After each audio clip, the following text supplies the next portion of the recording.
Okay, who you know will get you in the door and what you know will keep you in the door. That's how it is today in 2025. Nobody is better than you. They may be luckier than you because they may have a little bit more knowledge that you don't have. But that can change today. It could change tomorrow. Let's get started. Information is an asset, and the people who are put into the places, they know exactly what they want to protect, what they want to create, and what they want to build, and they go by doing that by putting people in places that they actually like, to be honest. Majority of people do not work with people who are talented. They do not work with people who are highly intelligent. They work with people who they like. And if they don't know you, they don't like you. One thing that will always be true across the board, no matter who you are and what you are doing, is preparation will lead you to everything that you want, know, love, and enjoy. The people who really have a hard time executing well in the spaces of networking are often underprepared. Preparation is going to always be the first thing that I recommend to people. The more prepared you are for situations or scenarios, the easier it is for you to, one, take action, right? You'll get up and you'll actually start the process of doing the thing that you're so scared about anyway. And two, when you do that thing, you'll feel great about doing it. You won't have all of these doubts and fears and all these questions in your mind because you'll know off the bat, I'm prepared for this. Even if I'm nervous, I am prepared. So that preparation looks like this. You have to know why you want to build a network. Why do you want to build a network to begin with? What is the goal of you building that network? And so once you understand what the goal is, work backwards from that.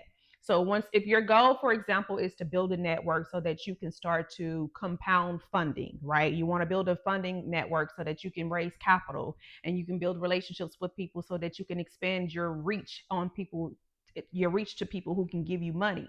Or you want to build a network because you're in real estate and you need to know who to sell real estate to, who to acquire real estate from, who are the connected people within the real estate industry that can probably teach you more and more and more about real estate because you have an end goal in mind. So if you know what your end goal is and where you want to start, then you can work backwards from there to understand, okay, let me see what I need to have in place for myself. Let me see what type of events and social circles do I need to be trying to insert myself into. Let me see how to package me. And so when you're working backwards, you now have a specific point of attraction that you need to be prepared for. You need to know what you need to have accessible, available, and quickly, and a point of reference that you can quickly give out to people when you're doing the thing that you do. It is nothing worse than being in a networking event and everybody's going to ask you the dreaded question, well, what do you do? Everybody's going to ask you that no matter how many conversations that you have. And so I like to say, practice in the mirror at home. Stand in the mirror, talk to yourself, practice a simple exchange of what you do. Make it simple and easy for people. I am blank for blank and I help blank. That's all you need, okay? It's thinking about it like a algebraic expression or equation, x solve for x or whatever. And so x plus C equals B, something like that. And so then you will continuously know across the board, this is the formula that I use.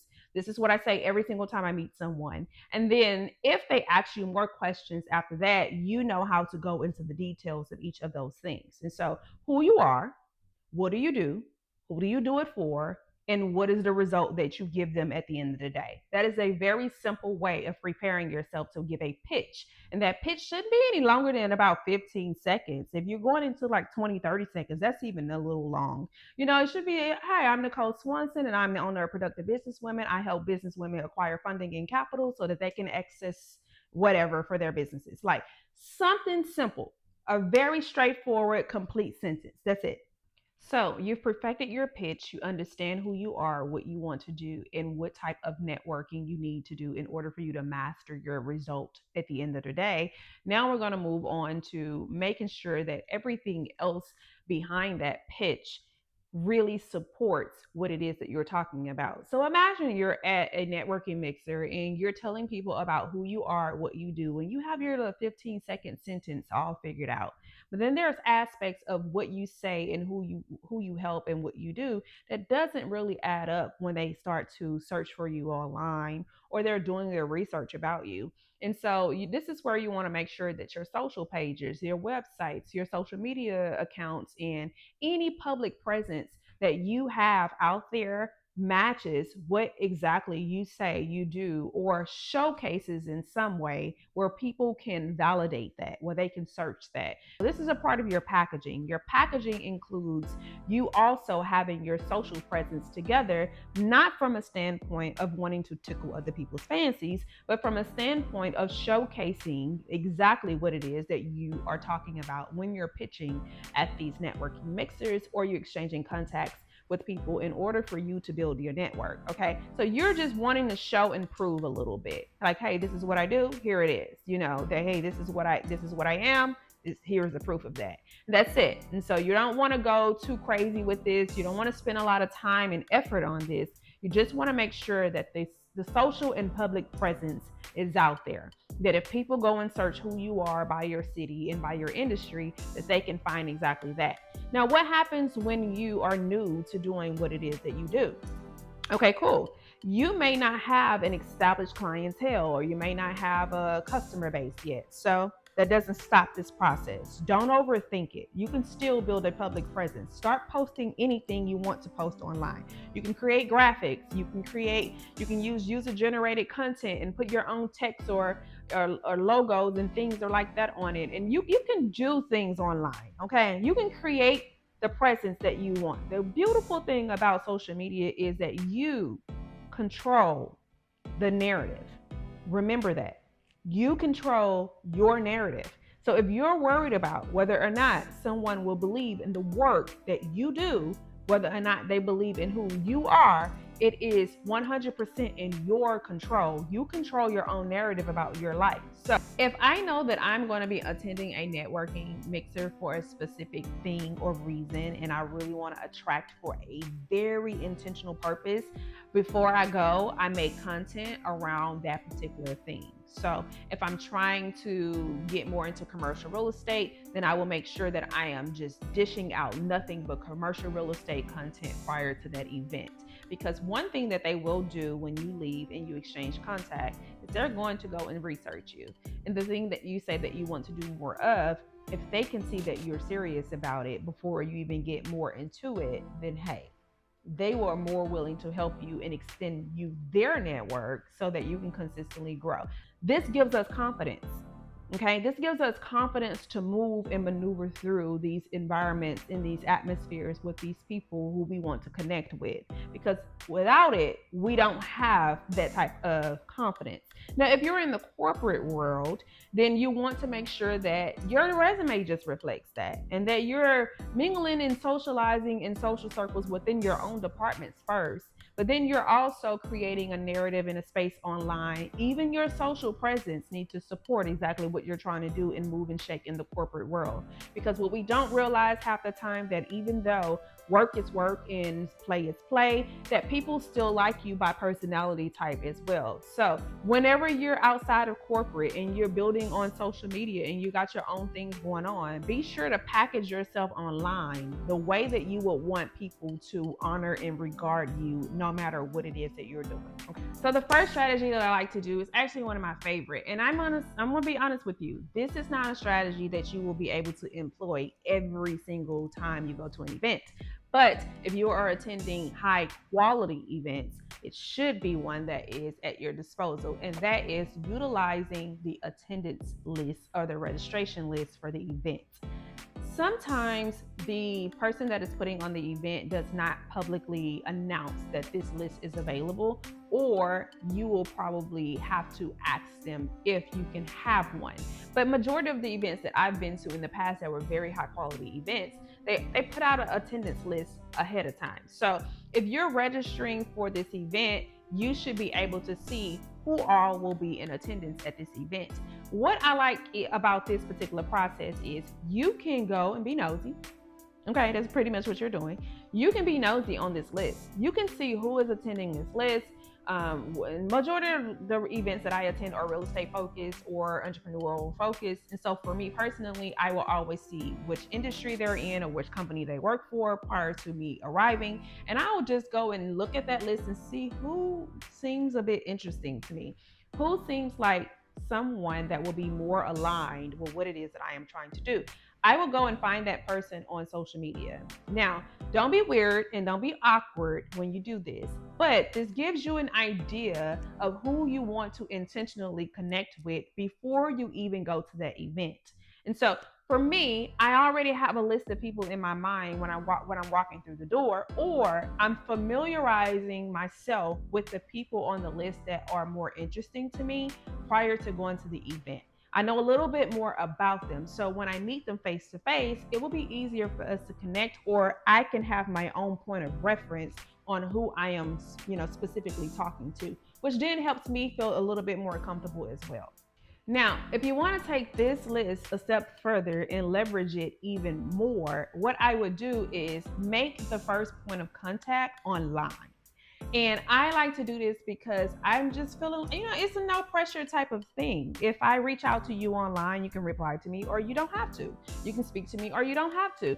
And we're not face to face, so the awkwardness is not there. But I just lead with something that is already mutual. Hey, I saw that you were on the list for such and such event, and I really love what you do. And I would like to connect prior to us going to the event, kind of get to know each other. Let's exchange some contacts or follow each other on social media, and then I'll look forward to seeing you at the event.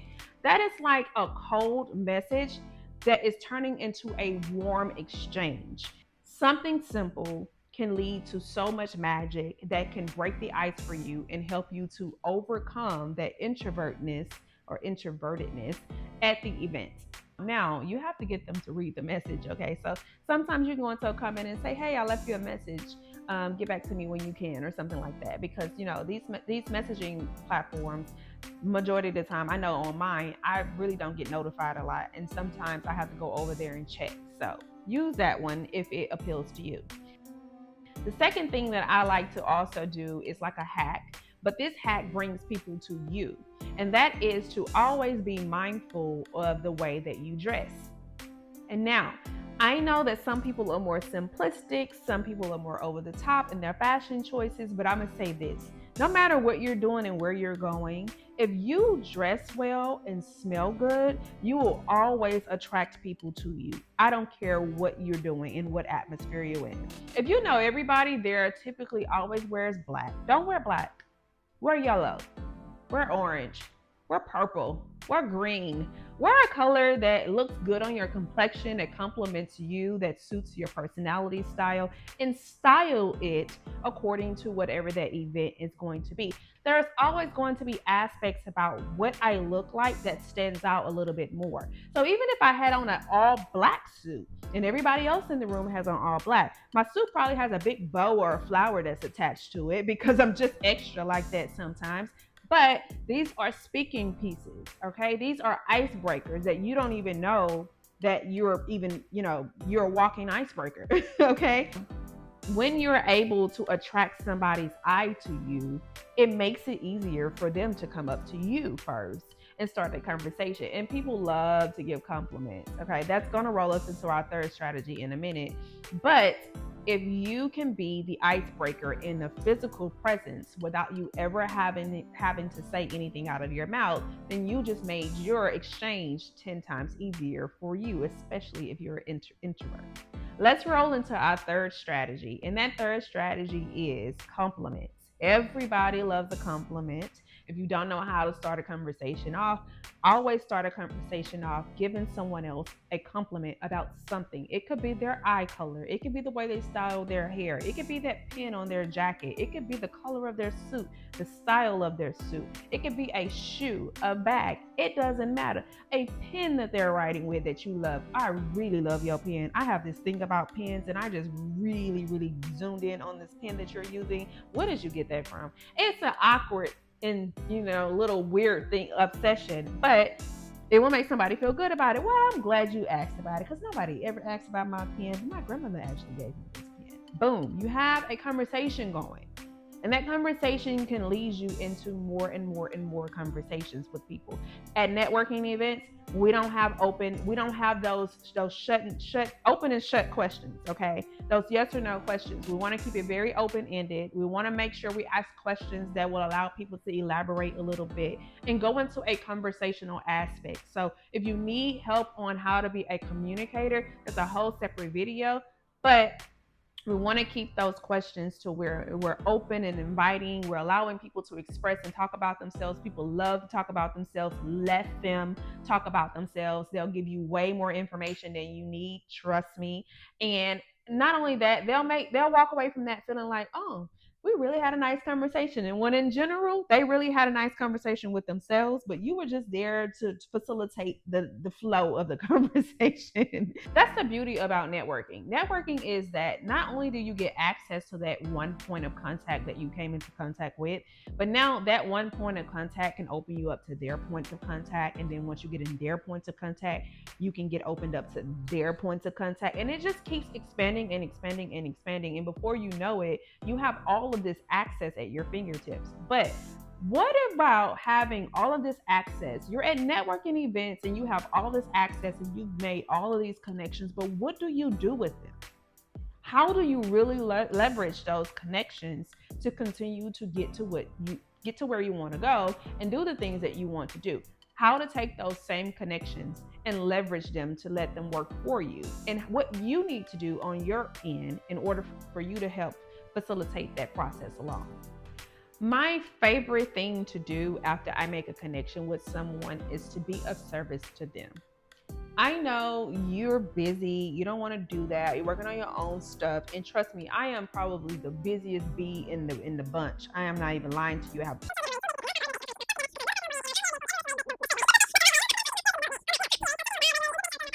it becomes harder to extend yourself to just one more thing. But when you're intentional about building networks and connections and relationships with people, this is what's necessary at times. And how many times have you exchanged a number with someone or a social media contact with someone, an email address with someone, and they say, oh, I'm just following up with you. Nice meeting you yesterday. And you say, yeah, nice meeting you too. We should link up sometime. And then boom, nothing ever comes from that, like ever. And so what you need to do then is you go and figure out if they got something going on, right? I usually do that. I am nosy, by the way. So if you know me, I do it. Yes, I do. I am nosy. I go and I see what you have going on. And I don't do this from an aspect of just because of mutual benefit, right? Sometimes, majority of the time, I am doing it because I'm like, oh, that would be very dope. I want to go and help her. Like I love to help people. That's the business that I'm in. I'm in the business of transformation. I'm in the business of helping people learn something, do something, implement something. So it is right up my alley to help somebody do something. I reach out to them and I say, hey, I see you have this event going on. You need volunteers for anything? I'm open to help you. Just tell me what you need me to do. Use me where you need me. And this particular thing has gotten me into a point of building a relationship with people more than anything. You can make a connection at a networking event, but does it build a relationship? And let me tell you why building relationships are so much different and much more impactful than making a connection. People remember relationships they build. Connections come and go out of people's memory banks all day long because they're moving and they're shaking and they're going to this social event and that social event and they're creating this connection and that connection, but they only remember the relationships that they build. They may remember you when someone, remind them of the initial impression, but it is those relationships that they remember when that phone rings and someone is needing something and they need to refer. It is those relationships that they remember when you need another access point or a network to tap into to make those sales, to sell out that event, to do whatever. They remember people in their relationship bank, not in their connection bank. And so your aspect of this is to focus on zeroing in to building a relationship with someone. Impression. okay, impressing on their memory. And the only way that you can become memorable to people is to intentionally have experiences with them. And so either you're going to offer yourself of service to them, helping them produce something that they have going on in their businesses, helping them with a problem that they have without charging them for it, right? So I know that this is business and everything that we do is business. But I am also realizing I have a lot of strengths in me, you know. I have a lot of knowledge, I have a lot of wisdom, and my vantage point, I'm always helping people figure something out. I'm not going to charge someone for something that they have a problem with that I came to them and said, hey, what can I help you with? And so sometimes you can solve just that base level problem for them that will take their minds to a whole nother avenue of figuring it out. Basically, you're dropping a breadcrumb and they'll go and build a whole loaf of bread on their own from that breadcrumb that you dropped, but you dropped it, and they'll remember that. They'll remember that you helped them. They'll remember how that made them feel, and they will remember that that particular piece of evidence or information or offering took them over a hurdle. It got them through a roadblock. And that is the most important thing that we need to learn here. Sometimes you have to give also in order for you to receive. But there's also life, give, take, yin, yang. Everything does not have to always be expected with something in return. Just do for people, they'll remember it. Outside of offering something of help or service, you can set the tone by creating your own impressionable event or experience. And so, what I would do when I have had a week of networking and I wanted to intentionally connect with a group of women or execs for whatever purpose, I will have a specific invite only dinner, and I would cover the cost of everything. And I would tell them, hey, you was specifically selected to attend an invite only dinner. Here is a time and date in which you should RSVP for this dinner. I would host a dinner, so now I am creating my own forum that brings them to me, and I am in control of everything that happens within that room. And now I am creating an experience for them to remember that is associated with me, but also giving them other opportunities to connect with other like-minded individuals that I curated in the room.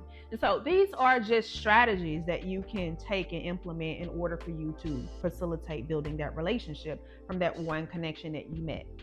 Now, the last thing that I like to do when I want to intentionally connect with someone is this. Even in the moment of having a conversation with someone at a networking mixer, if I exchange communication aspects or contact information with them, and I know that in the midst of us having a conversation that they stated that they were doing something or had a problem with something, and I know someone else in my network that can help them bring that to life or minimize the problems that they're having, I won't tell them in the moment, but I will go back later on when it's time for me to follow up with them and say, hey, we had a conversation at this event, and I remember you telling me that you had a problem with such and such. Tell me more about that, because I think I have a solution for you in mind. Now still you're becoming of service and you're offering something to them, or you're becoming of service to them again, like we stated in the other point, but it won't be from you. What you will be doing is them a favor, and you will be giving them access to someone that you know that can provide them the thing that they need. This will tell them that, hey, he's resourceful for me or she's resourceful for me, and that I can probably call on this person if I need something in the future. You just made an impression on their mind and created a connection that built a relationship with someone. So it's always the action that you take after the event that will guide you right into whether or not that person feels connected to you by relationship in some way or not. It is all about the way that you package, prepare, and present that matters. If you can remember those 3 P's, then it will make life easier for you at these events. You have social media right here at your fingertips. You don't have to go to a networking event to build a network. You know how many relationships I have built just from my DMs, just from me talking to people in Facebook groups, Reddit forums, LinkedIn groups, just because I take a conversation that is already started in these forums, and I sidebar it off into a DM and say, hey, I messaged you privately. And then they'll jump over there because they've already experienced talking to you in a social setting that was very no pressure and was very comfortable for them. You don't always have to go to an in person event to create an intentional connection, but you must be willing to serve. You must be willing to put yourself second sometimes, and you must be willing to take the opportunities when the opportunities present itself to you. You can't do it without first preparing yourself to receive something or preparing yourself to give something. If you can remember that, then you can remember all aspects of succeeding in building your network. So there you have it. Tell me in the comments what your favorite part about this video was, and what elements of building a network will you be taking away from this that you will be employing in your own strategy of building your own network. I want to know. And I want to know if it worked for you. Try it out, implement it, and then come back here in these comments and say, hey, this I tried, it didn't work for me, but here is what I did instead. Because always, if you're going to give a critique, always give a solution as well. I love feedback. Let me know how it worked for you, and I'll see you on the next video. Bye.